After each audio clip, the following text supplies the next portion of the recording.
We are at Gate 5 at Warner Brothers here in Los Angeles, and we are picketing against video game employers. No contract, no ease. This is our first day of picketing on this strike. We are fighting a battle that goes beyond just this one contract or even just our own membership, because AI is going to affect all of us. Video game performers tend to work in the closet in small little spaces, so when you let us out here, we get really rabid. It's great to see each other. It's great to support each other. Video game performers do the voice acting, motion capture, and inspire characters for the world's biggest video games: Call of Duty, Final Fantasy, Fortnite, and more. They come to us to ask how heroes sound and what they look like and what they do, and we're gonna show them. They're striking 10 video game studios and production companies, because after 2 years of contract negotiations, they still can't agree on artificial intelligence protections. A very small number of very large corporations are holding the entire industry hostage. I was Donna Beneviento in Resident Evil Village. I did most of the body capture for the women in Immortals of Avium. I am the Rancor in Star Wars Vader Immortal, so if you played that, you definitely had to kill me.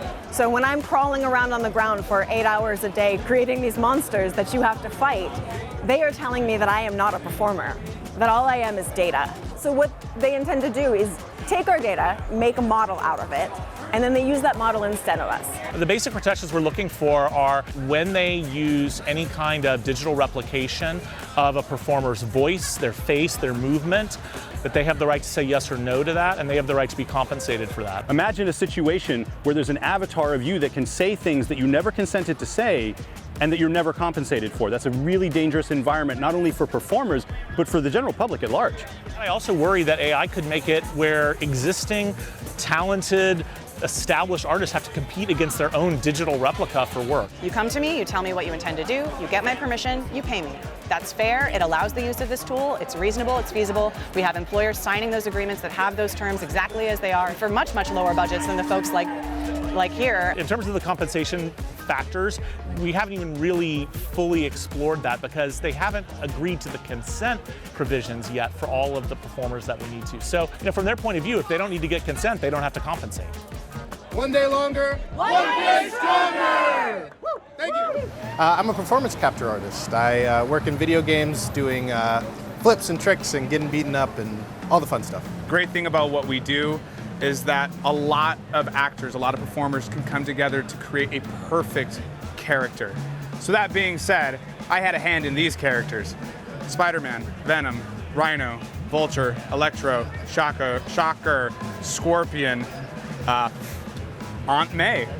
Every single civilian on the ground level, every single goon you beat up, I have had a hand in bringing those people to life. Being able to do a backflip is one thing. Being able to do a backflip on command is another thing. Being able to do a backflip on command in different ways, landing on a certain object, going across a gap, augmenting the way I do my tricks to make it look like somebody who has just gotten superpowers for the first time. We aren't even saying that these companies can't use AI. What we're asking for is that if they are going to use me, that I get paid for it. The AAA company video games make so much money that it dwarfs TV, film, and music combined. And we are just asking for enough to cover our rent.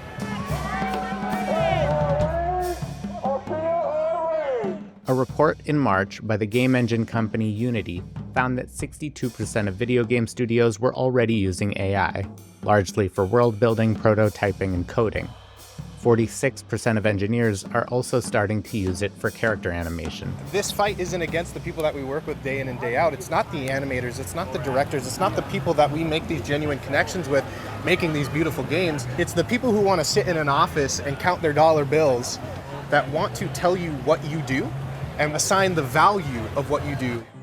The most frustrating aspect of this negotiation, not just for us, but for everybody in general, is the lack of respect that's shown to a human being by a corporation. We won AI protections in TV theatrical, we refined them in animation, we have to build upon them in interactive, because AI protections aren't going to reach through to everyone. It could very well potentially replace us. And I don't say us, the entertainment union, I mean us, labor, workers. We're the canary in the coal mine. We have to fight it so that the next union who feels threatened by it, they have a framework to stand on. We have to win this fight to set the precedent for the workforce at large. And we'll be out here doing this until we have a fair contract. Thank you so much for watching our video. If you'd like to see more stories like this one, be sure to like and subscribe to the channel to get more Perfect Union in your feed. And if you have any ideas for stories that you would like for us to investigate, just drop them in the comments below.